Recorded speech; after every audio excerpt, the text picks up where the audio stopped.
All right, hey, everybody, what's up? Welcome back to the second episode of E2KG's entertainment series, Street Level. Tonight, we're wrapping up our discussion of The Punisher, the Netflix original series starring the seminal ultraviolet character from the Marvel comic book universe. But on reporter David's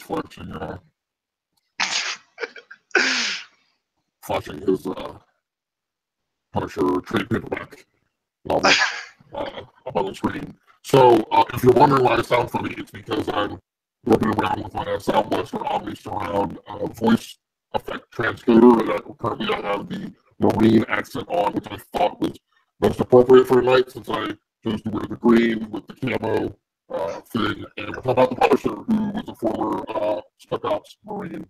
So it's not often I have this particular setup going, so I thought it'd be fun to play around with it tonight. But we'll go ahead and turn that off. So here with me, as always, I have my partner in crime, Mr. Dave Pecci. How you doing, Dave? I'm doing good. I brought the prop tonight, as I said. Nice. So I was thinking about pulling out my other comic, but I think this one's good because it also has a picture of Micro in there and Jigsaw. Oh, really?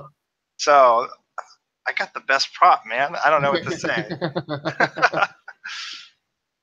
So as I mentioned tonight, this is our second episode of Street Level. The first one we covered episodes 1 through 6 of the Netflix original show, The Punisher. It's looking around the internet and at some of our fellow creators on YouTube and whatnot. It looks like everyone was inundated at the end of the year with all of the crazy content, going to see Star Wars Return of the Jedi and just trying to keep up. And it looks like The Punisher kind of, I don't want to say suffered from it. I think lots of people watched it, but I just think that not everybody has gotten around to having a discussion about it until here near the end of the year. So I think, Dave, I just want to go ahead and get started. So this is one of the nights where I have not prepared notes. So I guess a little bit of admin and house cleaning. So as it, if you've read the little intro blurb underneath the video, this is the last. I'm sorry, you're probably going to get a little crackling here. This is probably the last time that we're going to be live streaming directly from the GWW Radio YouTube channel. Our live streaming capability should be restored on our own YouTube channel here as of tomorrow. And it's just kind of a serendipitous sequence of timing where we, the entertainment crew, are doing the last podcast for the E2KG network for calendar year 2017. The games crew will be back from a hiatus on the 9th of January, kicking off the new year. And at that point, we'll be back over on our own YouTube channel for our live shows.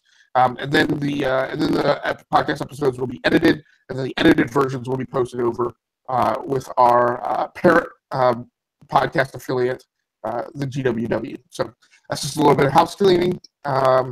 Dave, I think I personally want to just get started with our overall feelings about the ending of the show, and then kind of work our way backwards to the other episodes. So, do you want to go ahead and kick us off with your general feelings on how the show wrapped up? Yeah, sure. Overall, I kind of thought the last episodes were a bit too gratuitous, too much kind of sex and nudity scenes. More violence, which was good because there was a lot of moving parts, and I think there needed to be a little bit more action. And it was pretty intense. The last 2 episodes, a lot of violence that made up. So I feel like that might have had an impact where like you kind of settle in, and then all of a sudden you get hit with a bunch of violence and blood, and holy crap. So, and I think I like to throw this in there, but this is a spoiler podcast, so we will be talking about things that happen. So if you have not seen the last 7 episodes, turn this podcast off, watch the last 7, and then come back.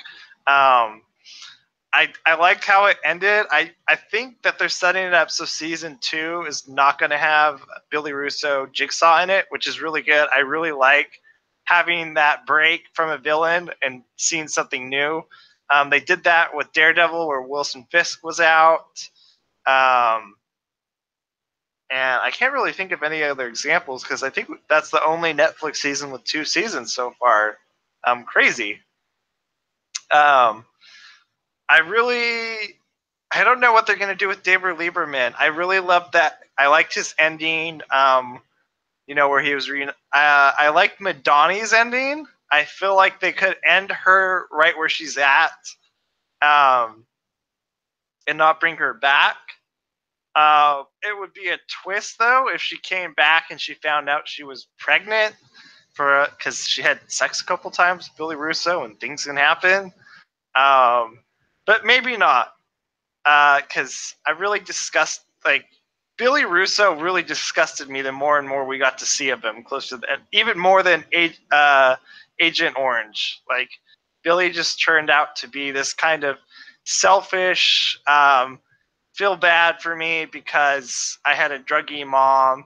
And you feel bad, but there's at a point where, okay, I feel bad for you, but you're really awful. Just the things you have done are awful.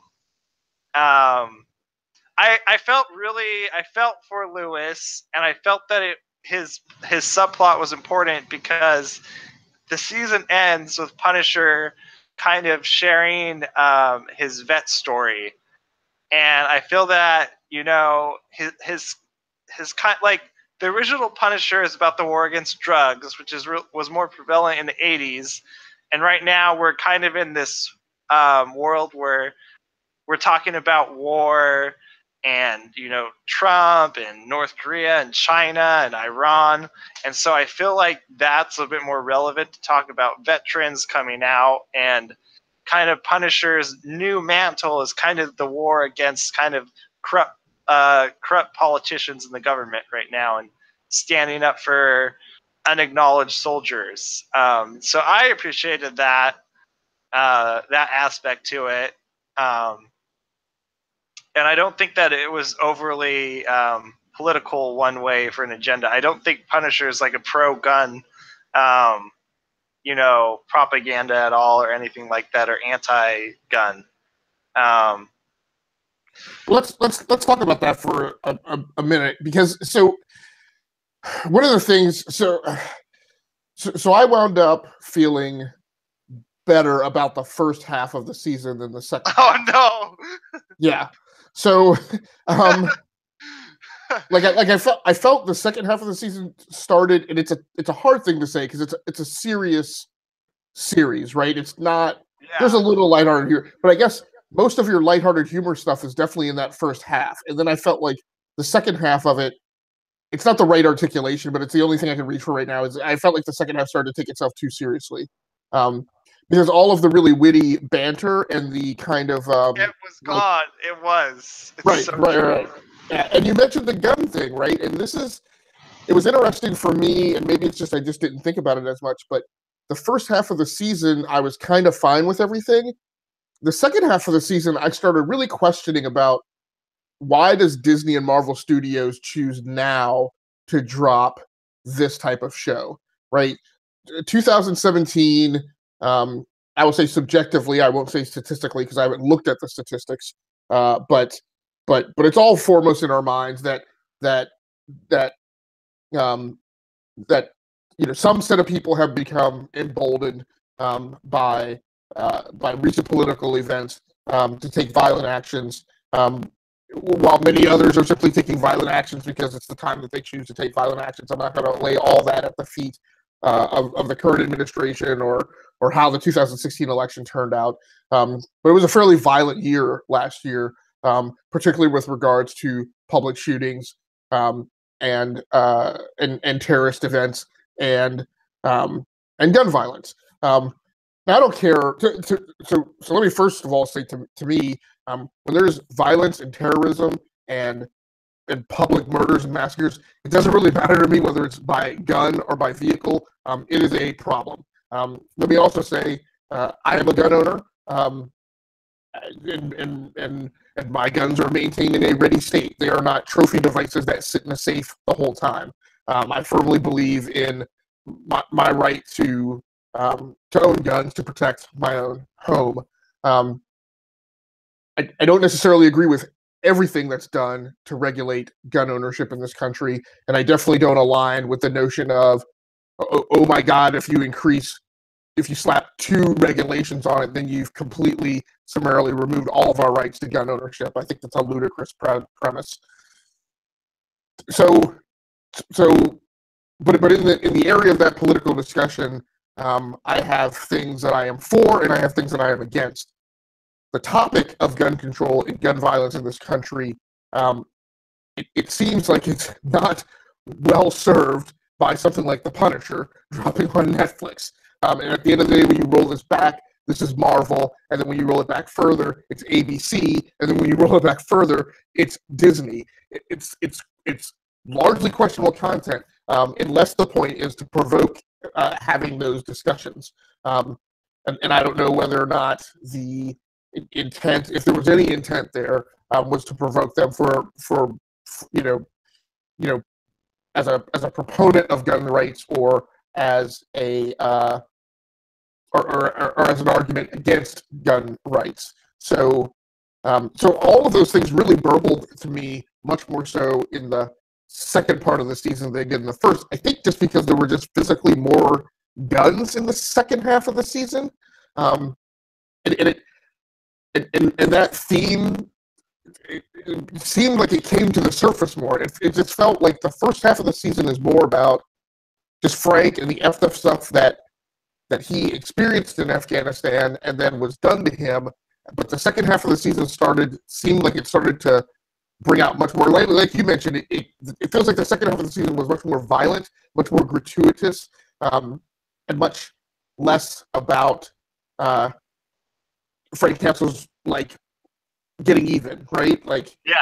The other thing too, like on your point, I was going to add, like with Lewis, I noticed that they didn't make him a gun shooter, right? He used bombs for terrorism. He didn't. So, like the point of that is like, people are gonna, they're gonna find other ways, if they're that crazy, The fact that I'm not sure people are gonna be smart enough to make bombs, maybe not. But that I just wanted to point that out, that Lewis was not a gun shooter. He could have, but he used bombs instead. No, you're absolutely right. It was definitely, look, I don't know what the production company or the directors intended. As I mentioned, my takeaway is I don't really care if it's guns, knives, shovels, or bombs, right? It's the generic topic of violence and what drives people to it, and the people that they impact, right, and the measures that they take. Was more to me what the dialogue was about, not simply gun ownership. Although, like I said, I felt like that was deliberately burbled to the surface more in the second half of the season. I'm right there with you with the scenes of intimacy, like on 2 specific things. So I mentioned the thing in the first half of the season about Madani and Billy Russo, and me. And of course, at the time, we didn't know that Billy Russo was one of the bad guys. And as it started to look that way, at one point I felt like, well, maybe they just had that scene so that it would bring about the conflict between those two. But the conflict between those two is manifested in a very, I don't want to say irrelevant, but in a very like it's a microscopic moment in time, right? Basically, the only time that those two have a direct confrontation where that moment of intimacy that was shown on that in the first half of the season made any difference was the firefight at the carousel, which, like, she takes a shot at him and he shoots her, and then it's over. I had thought that they were building up to like an actual standoff between the two. I mean, I guess there is the scene in the stairwell, right, when they when he basically takes a shot at Frank, and we first get the reveal that he is a bad guy and that he killed Stein. Him admitting to it. But I didn't feel like that was a significant enough moment of tension to really warrant the sex scene between the two. There are, I think, 2 other sex scenes between them in the second half of the season, and I was just like, I don't know why I'm watching this. Like, I don't know what this adds to the story. I think the thing was, he kind of lied to her through many things from the very beginning, right? His true intentions with Frank, the fact that he knew what happened and what happened to her partner, the fact that he lied about Stein, like, and the fact that he was using her to get information, and just, you know, having sex with her is just kind of icing on the cake about how much of a jerk he was to Madani. Yeah, but I don't know. I guess I don't feel like they really earned the payoff for it in this season. Now, maybe there's a payoff in season 2 or season 3, but to me, that the payoff for that is having having on-scene moments of extreme tension between the two of them, and extreme physical conflict, right? Where she is attempting to basically get back at him out of her feeling of being violated. And I don't feel like they built that into the story. The real problem, the real moment of intimacy scene that I really had problems with are the ones with Frank and his wife. Like, look, I'm married. If I'm on death's doorstep, I just don't think that that's what's going through my head, right? And yes, I definitely think about my wife and our good times together, but I don't think about us having. I don't think I'm going to be thinking about us having sex, right? I think, first of all, I think I'm going to be spending 90% of whatever gray matter capacity I have thinking about how the hell to get out of the situation that I'm in. So I really didn't understand that point. And part of the problem with, and I get it, I think they were deliberately trying to skew away from showing on-screen moments of violence involving the children. But the problem with that in the storytelling is that let's assume if you're a nuclear family, right, husband, wife, 2 kids, that as you're going through all the things that Frank Castle is going through, including his near-death scene, that 50% of your time and imagery is spent thinking about your wife, and there's 25% of time thinking about each kid, right? By choosing to not show things about the kids so much, you wind up with a larger percentage of the on-screen time that's being conveyed to the viewer being about the wife, to the point where you're like, geez, does this guy think about his kids at all? Now, I don't think that was the case. I think it was a matter of super violent show.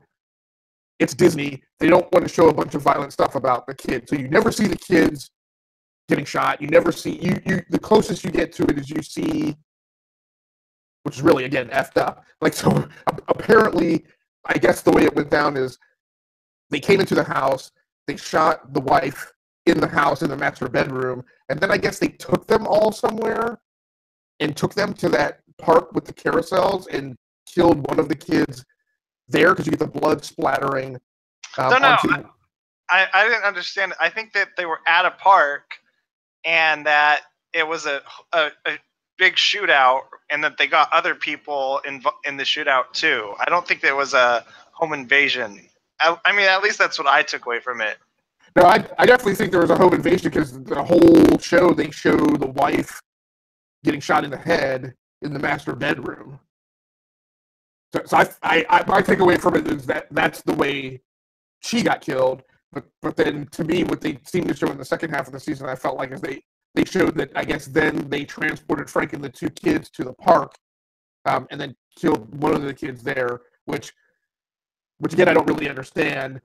Billy mentions that at some point when they tried to kill Frank, they miss, which I'm like, I don't know how they could have missed him if they were trying to kill him in the master bedroom as well. So my point is there were some problems with it, right? In the Thomas Jane Punisher, if I remember correctly, they had them all outside as they were like picnicking on the beach or something like that. Right. Well, that's what I thought, that they were at a park, kind of like at that last episode, you know, where they're at the park with Billy, and then I'm thinking that the shootout begins, and then, you know, the casualties were meant to be a cover-up to kill Frank. But I could be totally wrong, because there was something that went, because the house I thought was in perfect condition, right? If you go back to, well, you haven't seen the Daredevil parts with the Punisher, but I believe his house was like pristine, like nothing, that they hadn't been in there since whatever happened. Yeah, I don't know, because I didn't watch that part of it.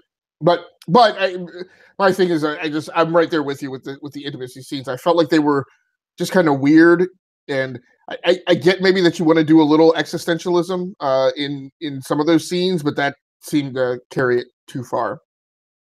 So,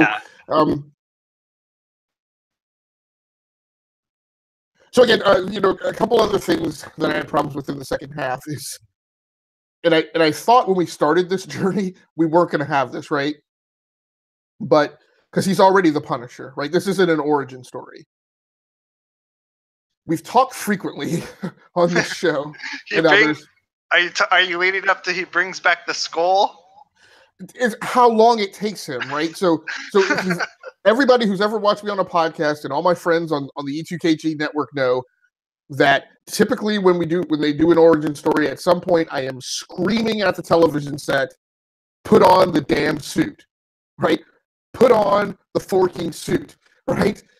And I thought we weren't going to have to go through that in this because he's already been the Punisher, right? He doesn't put the blasted skull on till like episode 8 or 9, and so I was frustrated. Later than that, I feel like episode 10 or something. 10. Yeah, right. Like he doesn't put on the suit until he is until they realize that they know where the hideout is. Yeah, and right. The guys are coming to the hideout. So. Yeah, so particular problems. What did you think about the whole scene of Sarah kissing Frank? I mean, you know that was coming, and that it needed to be addressed eventually. But I knew that there was no way that it was ever going to happen between them. I knew Frank was gonna, and it's stupid how they got caught, right? Because David Lieberman or Micro sends Frank over there all the time to protect them, and at the end of the day, him going over there causes the young son to be all like, "Oh, I'm gonna turn this dude in because I don't want him to get too close to my mom," and gets them all in trouble. So if he was not such a big picture, it's possible the kid would have just been like, I'm not going to bother calling the cops on the guy. Yeah, so I actually didn't see it coming in meaning I was expecting and hoping that they wouldn't do the kissing scene. So one of the things where the story falls short for me is I wanted a direct conversation between Frank and David, and I wanted to hear Frank say, I wanted to hear David say, "Hey man, you're getting really tight with my family." Of course, Lieberman is the one who sends him over there the first time to sign the insurance paperwork, and then proceeds to watch him through many scenes of him interacting with the Lieberman family. I know, it's so stupid. Yeah, and I was expecting, again, because now in the second half of the season we're talking about payoffs, right, of the stuff we sat through in the first half. I wanted there to be a frank, open, candid conversation where Lieberman says, "Hey, Frank, you're getting really tight with my family. I don't know that that's where you should be taking it." And I wanted to hear Frank tell him, "Look, I'm sticking tight with your family, one, to protect them, but also so that you see what they're going through when you're not there. Because I want you to stay focused on the prize for you," right? Part of this is about me evening the table with what was done to my family, but my family's gone, and so I can't ever set that right. But if we win this, you have an opportunity to go back to your family. You have an opportunity to protect them. You're fighting, I'm fighting for people who are dead. You're fighting for people who are alive and to live. And so, yeah, if you see me on camera, interacting with your family, I want you to remember that. I want you to be focused on that's what you want to get back to. And they never have that conversation, and I feel like that's such a shortfall, right, in the story. I wanted to hear Frank admit that he knew it was uncomfortable for David to be seeing that, but that he wanted him to remember that it was uncomfortable, another man taking over your family, because he wanted David to to stay focused and complete this mission so that that wouldn't happen, right? And like I said, unfortunately, they never had that conversation, which I felt was a little bit disappointing. Frank's interaction with Karen Page, right? So we have the episode where Lewis, the bomber, right? She's so much better Punisher though than Daredevil. Like, I hope she doesn't go back to Daredevil now. No, right. I completely agree with you. I just want to see her on. I want to see her do cameos on Daredevil, but I want Punisher to become her primary show. But we have the scene where Frank goes way out of his way to rescue her, and then we have the scene in the elevator where the two of them get very close. I think it looks to me like Karen wants to go in for the kiss, and Frank, the expression we see on Frank's face, as well as then reflected in Karen's face when she realizes he's not going to kiss her, is them both realizing that Frank Castle is just too full of pain and grief to ever get back to a point where he is going to feel, where he's ever going to be able to have any kind of relationship. Did you have any kind of different takeaway from that scene, or was there something different that you wanted to see happen? I totally agreed with you in that scene, yeah.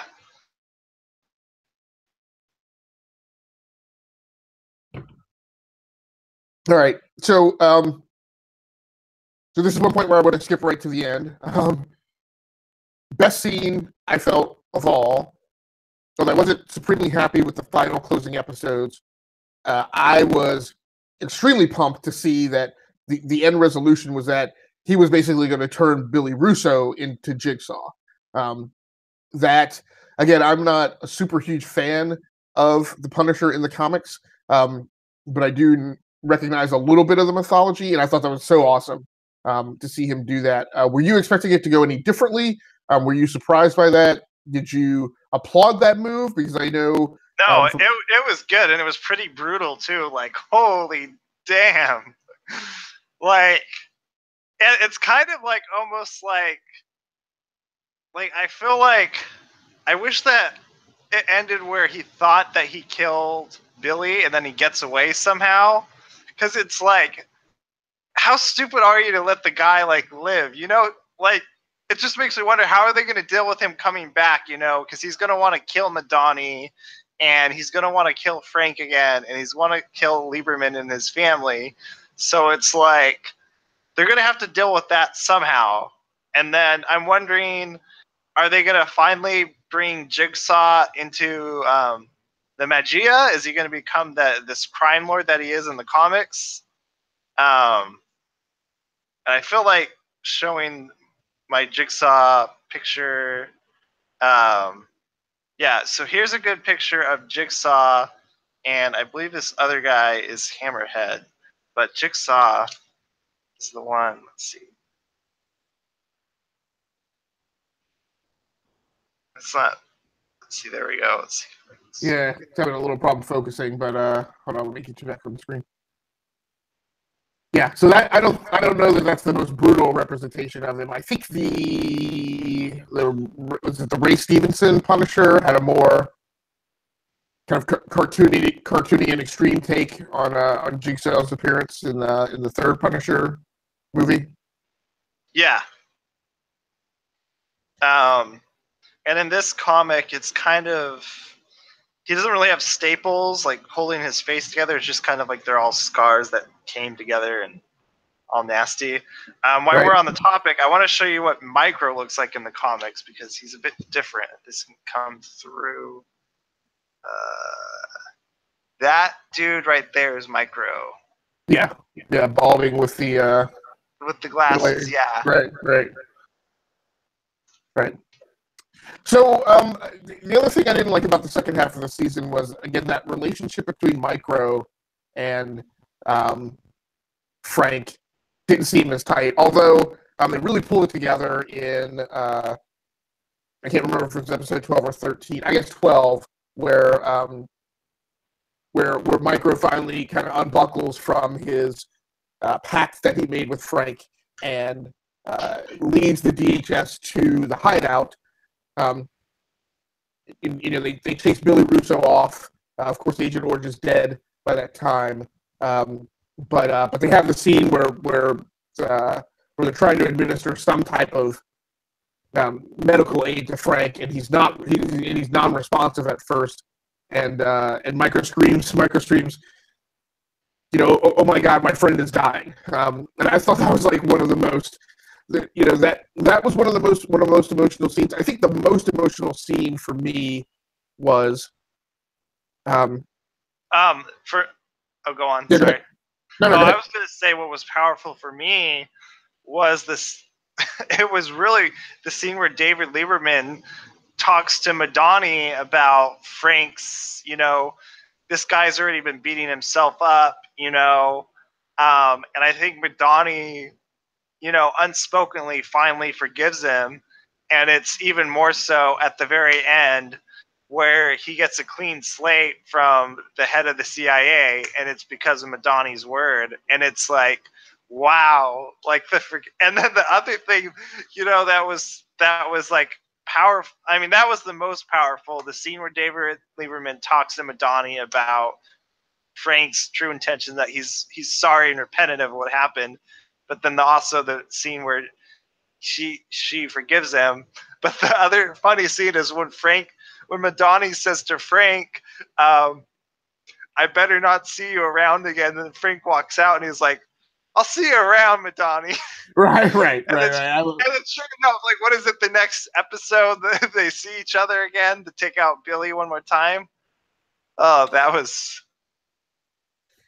Yeah, good. So for me, I think the most powerful scene of the closing episodes is the Lieberman family hug.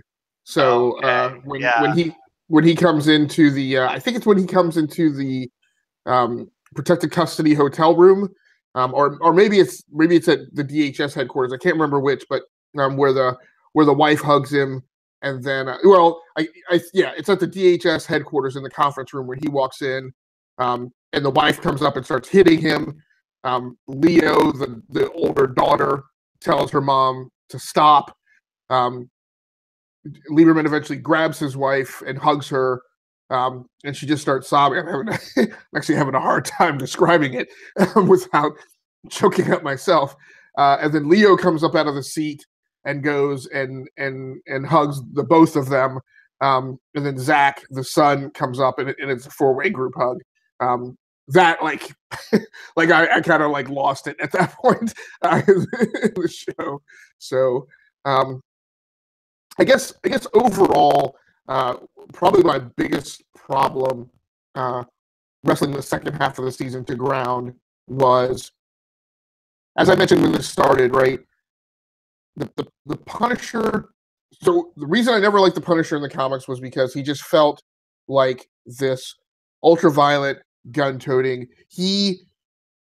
I felt like that character was meant to appeal. And again, as I mentioned in Street Level Episode 1, I need to go back and look at some of the early origins of the Punisher, because I did not realize he was created by Jerry Conway, who is one of my favorite comic book writers of all times, and was, to me, I know Jerry Conway primarily for arguably the best run. I think he was the creator, but arguably the best run of the Teen Titans that was ever written for DC Comics. Really, the run that made the Teen Titans a beloved team. But I felt like the Punisher was written and created to appeal to the type of boys that I didn't like growing up as a kid, and they were the other kids who were into all the ultraviolet stuff from the 80s, right? Who were into Commando and Predator and Hill Street Blues.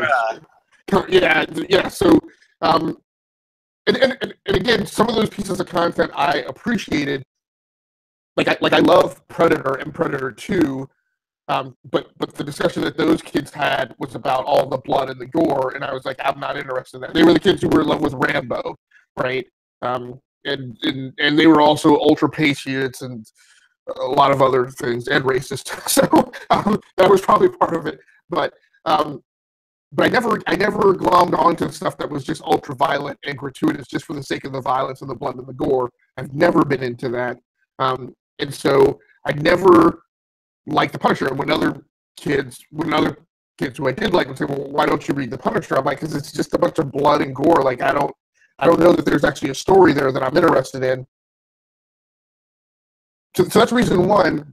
The second reason, and more pertinently to this Netflix series, where I started to struggle with it is, as we all know, I love the MCU because of its own branding statement. It's all connected. And that's what I personally love in comics. People talk a lot today about how there's problems with all the comic book readers who castigate Marvel and DC when they fail to maintain continuity. There's a lot of philosophy about, look, you should just want writers to just write good stories, and the hell with continuity. Don't get wrapped around the axle about it. But what I love in the things that I'm in love with in the geek world is I love world building, right? And you build worlds in comic books by having continuity. You build worlds by having comics where you get excited when you see a guest appearance by another hero, because it makes you feel like you're in a world, not just in this one myopic story. When I got into comics by starting with Avengers in Marvel and Justice League in DC, because I figured that's where you should start, because that's where all the branches run to. So one of my big problems with this in the second half of the season, as we get into episode 7 and 8, is the point where I realize, there's not going to be any mention of the larger MCU in this, nor are we going to get any cameos from any of the Netflix Marvel Knights street level heroes. And at that point, it's still a good, solid, I'll call it single player story, right? But I was definitely disappointed by it not having any hook. And I was like, can we get Matt Murdock to walk in and say, let me see Frank Capsule's file? Like, yes, Karen Page is there, but one of the things that as we turn the corner into the second half of the season, that I was like, it started to wear on me a little bit, is how I don't know how many Coulsons we need in the Marvel universe, right? Coulson was a very special character who did a very specific thing across Marvel Phase 1 and Phase 2. And actually, I should just say Phase 1, right? Because Phase 1 ends with the Avengers, and that's where he's killed. In the Netflix shows, we have at least 3 Coulsons, right? We have Claire, who shows up in everything. Now we have Karen showing up in multiple shows, because she was on Daredevil, she was in The Defenders, and now she's on The Punisher. And we have Turk, right? The African American criminal who was employed by Cottonmouth, and actually got a little bit of respect from Stryker on the Luke Cage show, and then has appeared in The Defenders and Iron Fist, I want to say. I can't remember, but he shows up in multiples of these shows. And wasn't he in Punisher too, right? He was in Punisher. Yeah. He was absolutely in Punisher. That's what I'm saying. And at first, when I saw Turk, I was like, oh, this is great. He's like the guy who shows up in every... Wait a second. we have 2 other characters who I like, and then I was like, I don't know how many... And I'm like, man, this is really like Coulson. And I'm like, I don't know that I need a Coulson. I definitely don't know that I need 3, right? Across every single one of these shows. So at least Claire didn't show up. True. But here's what's funny. As I'm watching what's happening to Frank Capsule this whole time, I'm like, if anybody needs to show up in this Netflix show, it's Claire, because this guy needs a nurse. Right? Which will bring me around, and then I'll turn it over to you. It should bring me around to like my final thing that I started to kind of get a little shaky with in the second half of this season, was where I do like the Punisher and where I am interested in him is as a great tactician, right? And this show, in the second half of the season in particular, takes the angle of wanting to highlight his extreme willpower. And that's fine, but what I really want to see from the Punisher is, I don't really want to see him walking stodgily into a hail of bullets, right? And seeing him get shot and keep going. that's a thing you maybe do one time, but all of the second half of the season is he gets hit in every firefight. Every firefight.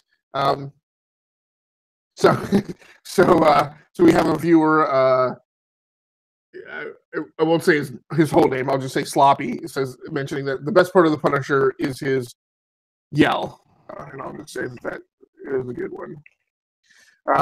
So I wanted to see more of him being this supreme tactician and kind of mopping the floor with people. We get to see that a little bit when in the invasion of the hideout, but then my problem is okay, but I would kind of expect him to have the upper hand and advantage there when you're defending, right? Because tactically it's typically easier to defend, particularly from a known territory, against the enemy that's entering into the unknown, right? But when they come back around and do this the second time, I hope it's more about him doing things to not take bullets than it is about him just showing his extreme strength of will. So what else from you, Dave? What other things really defined your total takeaway from the show as we went through the closing episodes?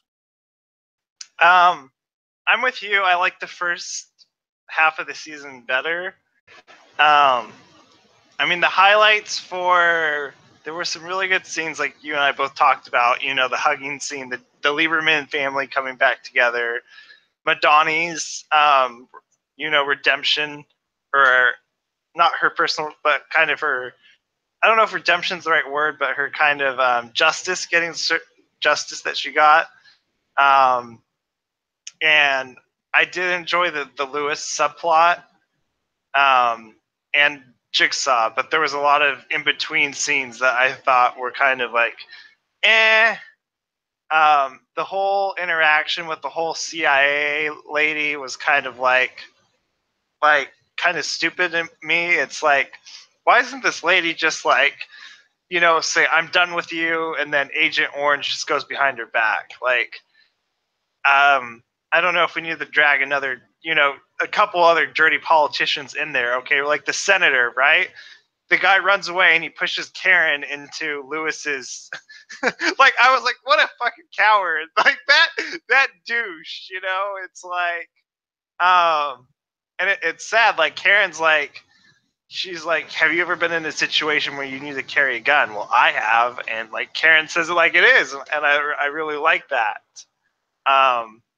So there was some of those scenes that were kind of like, the editor kind of annoyed me in the second half of the season, where they get that death threat and the dude's like, oh, we need to go to the police. And Ralphie, the person over Madani, I didn't really care for his part. So there's just those things that I didn't like for the second half, and just highlighting on those. I think Punisher Season 2 is going to be good, and I think it'll be interesting to see Punisher kind of pick up that mantle, where I think it's going in the direction where he's probably going to, see somebody's in trouble and it's going to be some corrupt political movement or something, and he takes them down or something like that. Or maybe there's, I don't know, maybe there's going to be dirty cops or something like that. It would be interesting to see if they take another big villain, or if they just stick one of them, kind of the Marvel street level villains in there. I mean, one of the big ones for Punisher is Barracuda, and so they could pull him, or they could pull maybe one of Spider-Man's villains and stick him in there. Who knows? It'd be interesting to see what happens. So let me connect with you right there, because I guess the other thing, and maybe I just didn't wrap it up and come around to it, but I think what I was trying to get around to was, the best effect for the Punisher is when he is that foil to the other Marvel heroes, right? Firmly putting in their face and in the reader's face the difference in approaches, right? That most of the heroes are about trying to apprehend people. Punisher is just like, they just need to be taken out, right? There's no patience, there's no tolerance. There's this whole judge, jury, and executioner thing, and we didn't get that in season 1. And Sloppy in the chat room mentioned that we already saw Daredevil versus Punisher, and that is definitely a point to be made for everyone who has watched all of the Netflix Marvel stuff. I haven't, because I've had a problem sticking with Daredevil. When I have tried to get through seasons 1 and season 2 of that. I guess I still feel like 90% of the time that is the foil that I need to see to make the Punisher an effective hero for me. Maybe you shouldn't say hero, but an effective character for me. We didn't get that in season 1. This show is very much in the vein of a Marvel Studios piece of content where the creative direction has been go make a movie, right? And then paint all the Marvel Universe stuff on top of it, right? So I always talk about how Ant-Man is great because it is a heist movie, right? That could have easily been Ocean's 11 or whatever, and there could have been nary a superhero in it, and it would have still been a fine movie because they built a story around it, right? Captain America, Winter Soldier is a spy movie, a high-action adventure movie, and then you can throw Captain America and Winter Soldier into it. This TV show is very much like, and I didn't watch the stuff when I was a kid, so it feels very much like the Charles Bronson kind of stuff, right? There's another actor that I was thinking of that his whole series of movies was always about stuff like this. So, and I get it, and it's a solid story in that vein. To make it a Marvel thing, it works better for me if I see the Punisher in stark contrast to somebody wearing tights or a cape, right? So, and I get that the desire was to ground it very firmly, but then I guess it becomes questionable for me when you ground something like this and then say that it's so set in this universe. I guess to me, there's the concept of you ground it too much, right? And then I'm like, well, is this in this universe at all, or does it need to be in this universe? So again, that's just kind of pieces where I started to decouple. So I feel like that's the whole shebang, Dave. I want to come back to where this breaks out against the other Netflix Marvel shows that you have watched. So you asked me this question last week, and I still. So just to set it up for any viewers or people who come back and watch this later, we asked this question halfway through the series, and now we're coming back to ask this question again now that we've both viewed the whole thing. Yeah. I still put Daredevil at number 1, Jessica number 2, Punisher 3, then Luke Cage, then Defenders, and then Iron Fist.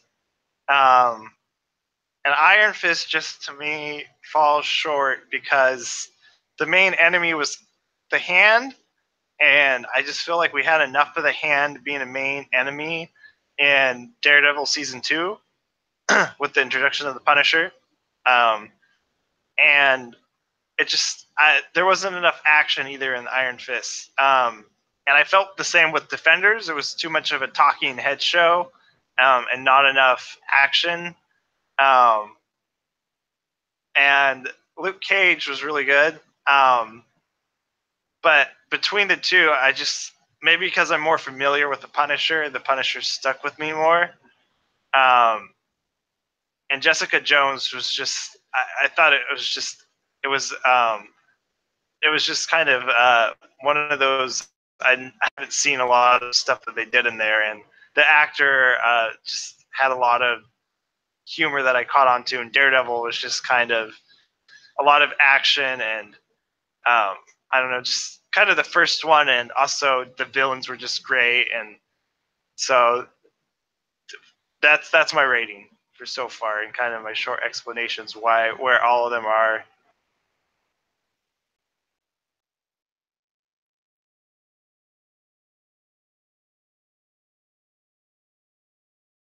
Yep, sorry, I'm trying to get back to some sloppy in the chat. So for me, I guess there's only one key flip that has gone on with me, and again, I have not watched everything, so I'm only talking about how this breaks out in comparison to what I have watched of the Netflix Marvel shows, which for me have been The Defenders, Luke Cage, Iron Fist, and this show. I have not watched Jessica Jones, and I have not watched all of season 1 of Daredevil, and I haven't watched any of season 2. So for me, Luke Cage and the Defenders, as I mentioned before, has been a tie. And Defenders has some weak points, but I can just never get over the high points of the Defenders are the highest amongst all of the Marvel Netflix stuff that I've watched,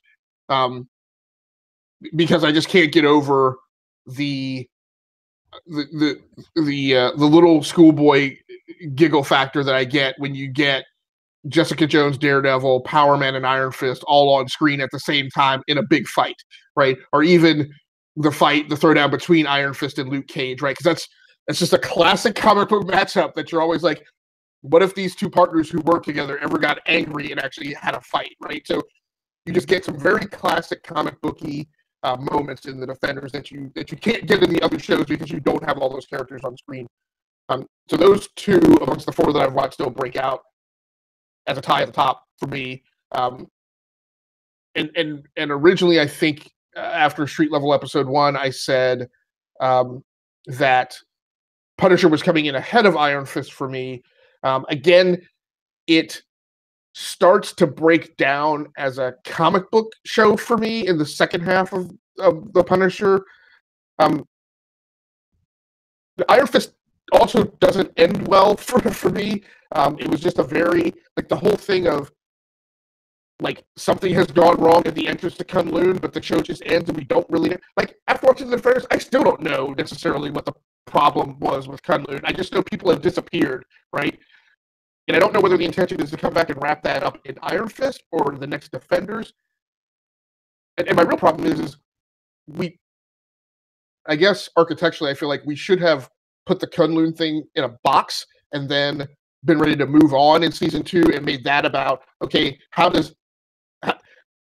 we've seen Danny Rand, right? Now, how does Iron Fist transcend being a Tibetan monk protecting the passage to a secret city to being a superhero in the Marvel universe? Yeah, I feel Iron Fist was not about the Iron Fist. It felt more about Danny Rand. Right, which I feel is a fine choice to make, right? To tell those stories in discrete blocks. So originally I had the Punisher above Iron Fist. The way it ended, Iron Fist pops back to the top, not to the top, above Punisher for me, which I know is not a popular choice. But there are just certain things that I want out of these shows, and I'm not saying that that's right or how everybody else should feel. I'm just saying I came away feeling better after finishing Iron Fist than I walk away from the Punisher. And again, the other, I guess my last thing about the problem I have with the ending of the Punisher is, and I didn't watch it, but I understand the history, right? So he shows up on Daredevil, he's the Punisher, and then when it ends, he's kind of not the Punisher, right? And we start this show off, and he's not the Punisher, he's Pete Castiglione, and then he becomes the Punisher. But then when the show ends, he's not the Punisher again, right? And I'm just like, dude, just make him the Punisher, put him in the van, have him going around New York and going around the country killing bad guys, right? So it's just a little schizophrenic for me, and I just don't know where it's going, and it wraps up kind of in a way that is not entirely satisfying for me. Whereas it's a bit of a cheat, but Iron Fist at least wraps and then immediately platforms in the Defenders, right? So there's a stronger continuity and storyline for me, and for me that's a thing that's a big that I look for.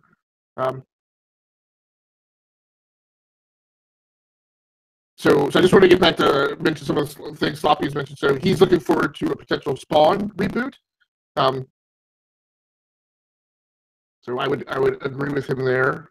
He likes Greg Capullo, Jim Lee, and Todd McFarlane for illustrators. I like all 3 of those as well. And then he's wondering if Image will ever produce a movie. They can make a killing with the Gen 13 series. with Milanews. I'm not sure what he point of view. So I will say in response to Sloppy, I don't know about Image, but I know Valiant is spooling up with their cinematic content, and I can't remember what distributor. I don't know if that's with Sony. Hopefully it wasn't with Fox.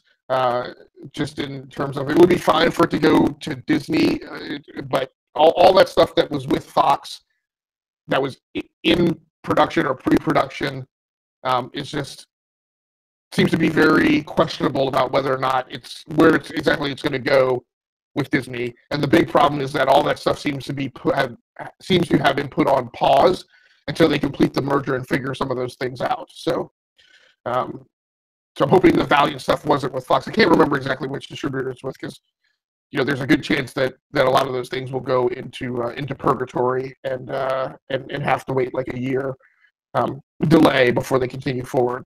So, Dave, that's going to do it for me for my thoughts on Punisher. Anything else that you want to add? Nope. I think we wrapped it up. We're almost on an hour mark. Yeah, and Sloppy has mentioned, I apologize if it comes through in sometimes there are audio problems on our live show or on YouTube that do not appear when I break this out into the audio version and post it on SoundCloud. So, but Sloppy has mentioned that my mic has been crackling a little bit, and we were aware of that before the show started, but we just got pushed for time and had to press on, and it was my call that it was better to proceed with this as it is than to try and switch it out at the last minute. So last thing I'll mention from Sloppy is I couldn't get into the Luke Cage series. It started out good. Then when he had the battle with his brother, I felt like I was watching a play, and he stopped watching after that. And I can definitely acknowledge that Luke Cage wasn't for everyone. It resonated with me for several reasons. But that's kind of the interesting thing to me about this is there is definitely not a universal singular answer about how these shows break out and how they impact everyone who watches them.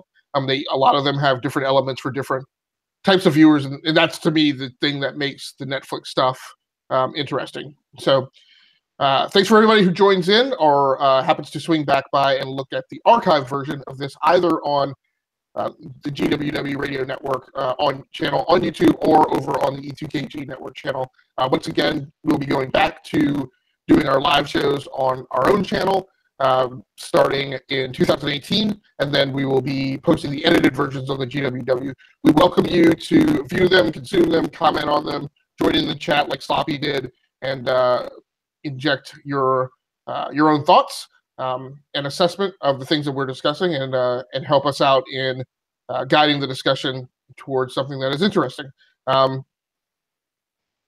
So thanks once again, everybody, for joining in or viewing the video. That's going to do it for us for tonight. We are out of here.